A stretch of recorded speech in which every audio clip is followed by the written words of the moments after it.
Good afternoon. Thank you very much. Today I am present to inform you that the Western world is facing a significant threat. It is in danger because those who are supposed to defend the values of the Western world are co-opted by a worldview that inevitably leads to socialism and consequently to poverty and economic deprivation. Unfortunately, in recent decades, motivated by some well-intentioned desires to help others, and others by the desire to belong to a privileged caste, the main leaders of the Western world have abandoned the model of freedom for different versions of what we call collectivism. We are here to tell you that collectivist experiments are never the solution to the problems that afflict the citizens of the world, but rather they are their cause. Trust me, there is no one better than us Argentines to provide testimony on these two issues. When we embraced freedom in 1860, in 35 years we became the world's first dominant power. 35 years we became the first world power. While when we embraced collectivism, over the past 100 years, we saw how our citizens began to systematically impoverish themselves until they fell to the 140th position in the world. 40 in the world. But before we can have this discussion, it would be important for us to first look at the data that supports why free market capitalism is not only a possible system to end world poverty, but also the only morally desirable system to achieve it. If we consider the history of economic progress, we can see how from year zero until around 1800, the world's per capita GDP remained practically constant throughout the reference period. If one looks at a chart of the evolution of economic growth throughout human history, one would be seeing a chart with the shape of a hockey stick, an exponential function that remained constant for 90% of the time and exponentially shoots up from the 19th century. The sole exception to this stagnant history was at the end of the 15th century with America's discovery. Except for this, from year 0 to 1800, global per capita GDP remained stagnant without any significant changes. Now, not only did capitalism generate an explosion of wealth from the moment it was adopted as an economic system, but if one analyzes the data, what is observed is that growth has been accelerating throughout the entire period. During the entire period between year 0 and 1800, the per capita GDP growth rate remained stable at around 0.02% annually, that is, practically without growth. From 19th century, with Industrial Revolution, growth rate reaches 0.66%. Given the current rate, it would require a time span of approximately 107 years to achieve a twofold increase in per capita GDP. In 1900-1950, growth rate rises to 1.66% annually. 150 growth rate rises to 1.36% annually. We no longer need 107 years to double per capita GDP, but 66. If we take the period between 1950 and the year 2000, we can see that the growth rate was 2.1% annually, which would mean that in just 33 years, we could double the world's per capita GDP.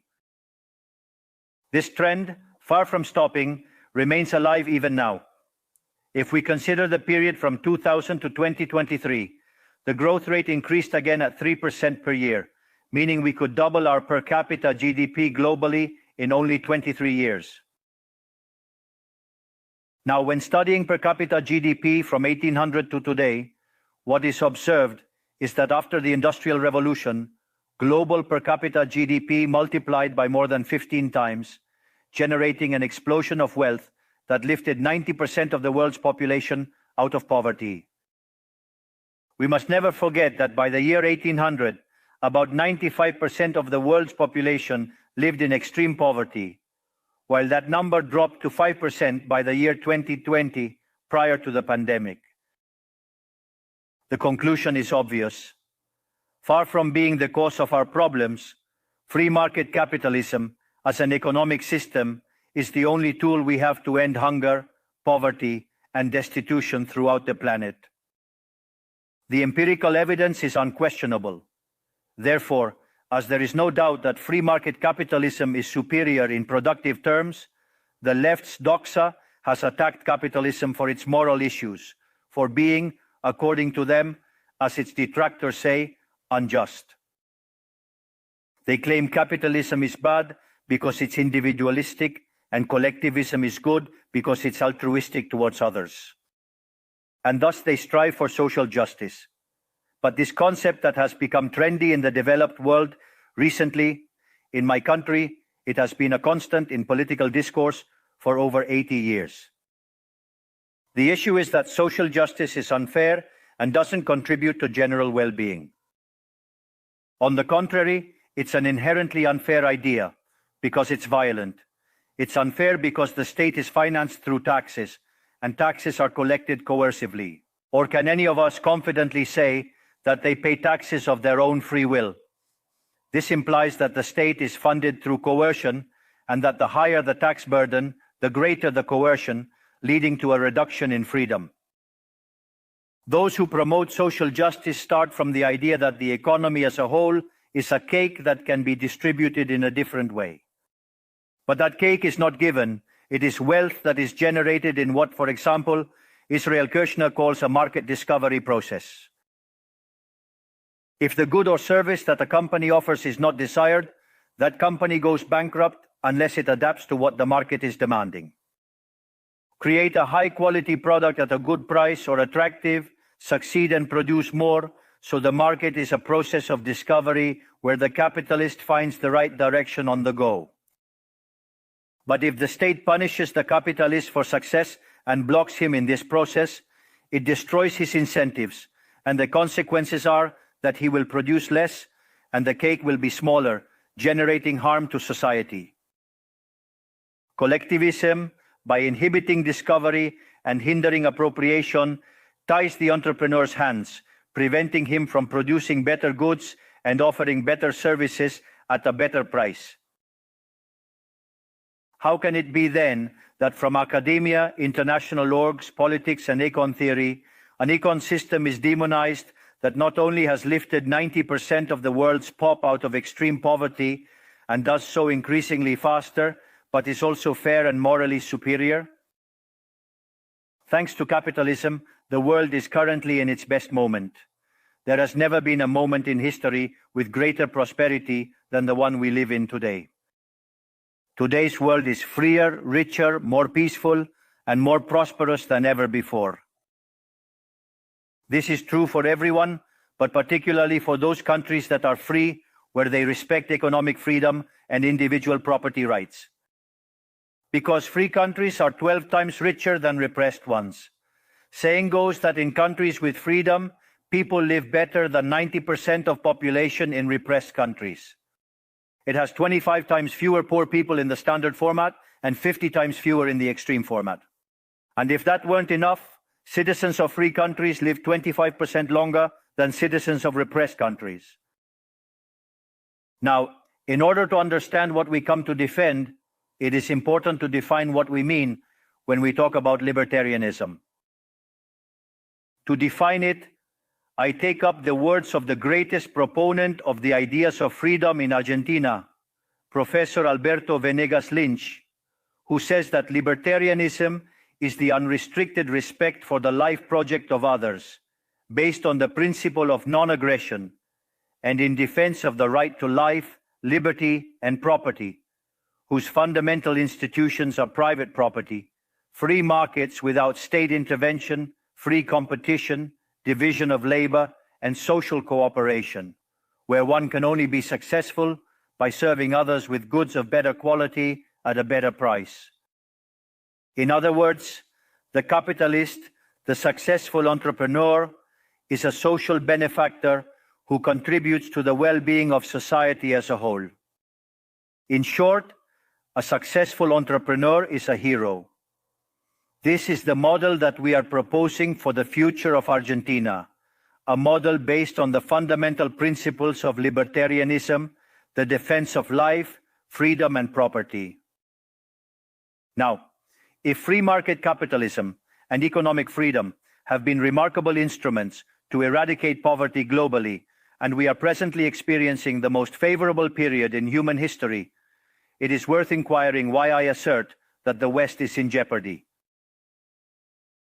I argue that the West is endangered as in countries defending free market, private property, and other institutions of libertarianism, sectors of the political and economic establishment, due to errors in their theoretical framework and ambition for power, undermine libertarianism, opening doors to socialism and potentially condemning us to poverty, misery, and stagnation. Because it should never be observed that socialism is always and everywhere impoverishing, failed in all countries where attempted. It was a failure economically, it was a failure socially, it was a failure culturally, and it also killed more than 100 million human beings. The main problem of the West today is that we not only have to confront those who, even after the fall of the wall and overwhelming evidence, continue to advocate for impoverishing socialism, but also our own leaders, thinkers, and academics who, sheltered in a misguided framework, undermine the foundations of the system that has given us the greatest wealth and prosperity in our history. The theoretical framework I am referring to is neoclassical economic theory, which designs an instrument unintentionally functional to the intrusion of the state, socialism, and the degradation of society. The issue with neoclassicals is that since the model they fell in love with doesn't match reality, they attribute the error to the supposed market failure instead of revising the premises of their model.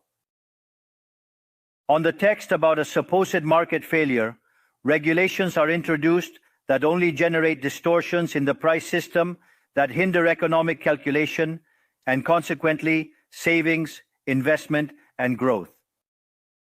This problem essentially lies in the fact that not even supposedly libertarian economists understand what the market is, since if it were understood, it would quickly be seen that it is impossible for there to be such a thing as a market failure. The market is not just a graphical description of a supply curve and a demand curve on a graph. The market is a mechanism of social cooperation where property rights are voluntarily exchanged. Thus, considering this definition, discussing market failure is a contradiction in terms. There is no market failure.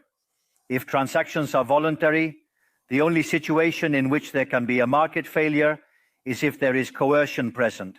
And the only one with the ability to coerce in a generalized manner is the state that possesses the monopoly of violence. Consequently, if someone considers that there is a market failure, I would recommend that they check if there is state intervention in the middle. If no state intervention found, suggest reanalyzing as it is definitely wrong. Market failures do not exist. An example of the alleged market failures described by neoclassicals are concentrated structures in the economy. However, without functions that demonstrate increasing returns to scale, whose counterpart are the concentrated structures of the economy, we would be unable to explain the phenomenon of economic growth from 1800 to the present day. Look how interesting. Commencing from the year 1800 and extending onwards, with the population experiencing a multiplication of more than 8 or 9 times, the per capita income underwent a growth of more than 15 times in magnitude. To clarify, there are more returns. This caused poverty to drop from 95% to 5%.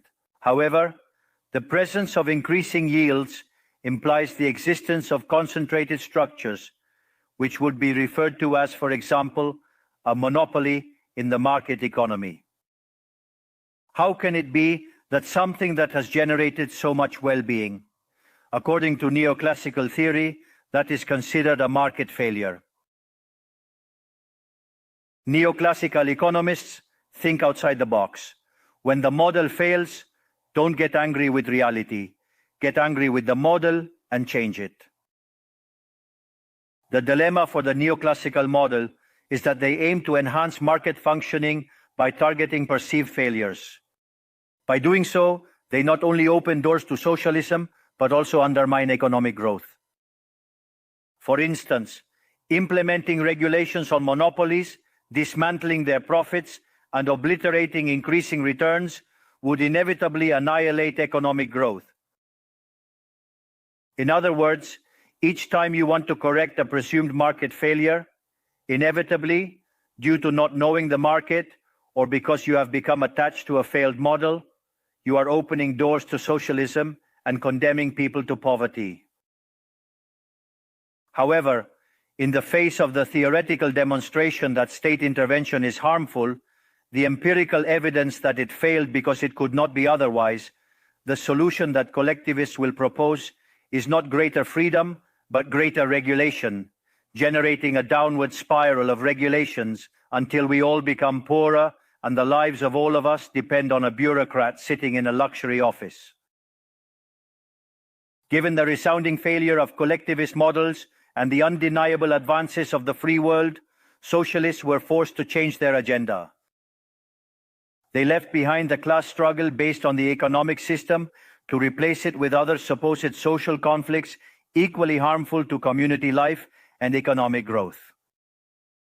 The first of these new battles was the ridiculous and unnatural fight between man and woman. Libertarianism already establishes equality between sexes. The cornerstone of our creed states that all men are created equal, that we all have the same unalienable rights granted by the Creator, among which are life, liberty, and property. This radical feminism agenda has led to increased state intervention, hindering the economic process.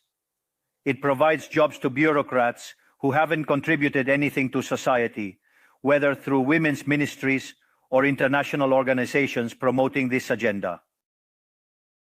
Another conflict that socialists pose is that of humans against nature. They argue that humans cause harm to the planet and that it must be protected at all costs, even advocating for population control mechanisms or supporting the controversial agenda of abortion rights. Unfortunately, these harmful ideas have strongly permeated our society.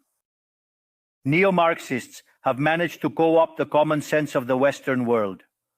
They achieved this through the appropriation of the media, culture, universities, and yes, even international organizations.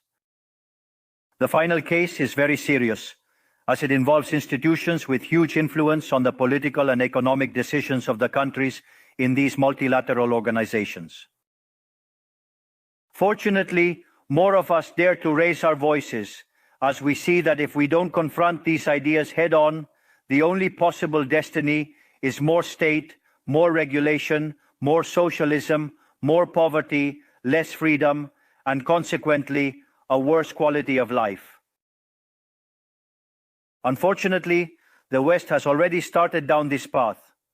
To many, it may sound ridiculous to suggest that the West has embraced socialism, but this view is only ridiculous if one limits themselves to the traditional economic definition of socialism, which states that it is an economic system where the state owns the means of production.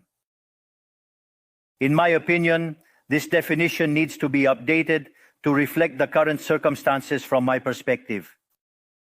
Today, states don't need to control means of production to control every aspect of individuals' lives. With tools such as monetary issuance, debt, subsidies, interest rate control, price controls, and regulations to correct alleged market failures, they can control the destinies of millions of human beings. This is how we have reached the point where, with different names or forms, good parts of the politically accepted offers in most Western countries are generally collectivist variants. Whether they openly declare themselves as communists, fascists, Nazis, socialists, social democrats, national socialists, Christian Democrats, Keynesians, neo-Keynesians, progressives, populists, nationalists, or globalists. In the end, there are no substantive differences. Everyone argues that the state should control all aspects of individuals' lives. All define a model contrary to the one that led humanity to the most spectacular progress in its history. We are here today to extend an invitation to the other Western countries to resume the path towards prosperity. Economic freedom, limited government, and unrestricted respect for private property are vital for economic growth. The impoverishment that collectivism produces is not a fantasy, nor is it fatalism. It is a reality that Argentinians have known very well for at least 100 years. Because we have already experienced it, we have already gone through this. Because as I said before, since we decided to abandon the model of freedom that had made us rich, we are trapped in a downward spiral where we are getting poorer every day. We have already experienced it ourselves, and we are here to warn you about what can happen if Western countries, who became rich with the model of freedom, continue on this path of servitude. The Argentine case is the empirical proof that regardless of wealth, natural resources, population capability, education level, or the amount of gold bars in the central bank's coffers, these factors do not guarantee success. If measures are adopted that hinder the free functioning of markets, free competition, free price systems, if trade is hindered, if private property is attacked, the only possible destination is poverty. To summarize, I want to convey a message to all entrepreneurs present and those who are not, but are following us from around the globe, whether they're here or not physically. Don't be intimidated by the political caste or the parasites who live off the state. Don't yield to a political class that only wants to prolong its power and preserve its privileges. You are social benefactors. You are heroes. You are the creators of the most extraordinary era of prosperity we have ever experienced. Don't let anyone say ambition is immoral. If you earn money, it's because you provide a superior product, better price, contributing to well-being. Do not yield to the advance of the state. The state is not the solution. The state is the problem itself. You are the true protagonists of this story, and know that from today, you have Argentina as an unconditional ally. Thank you very much, and long life freedom, damn it.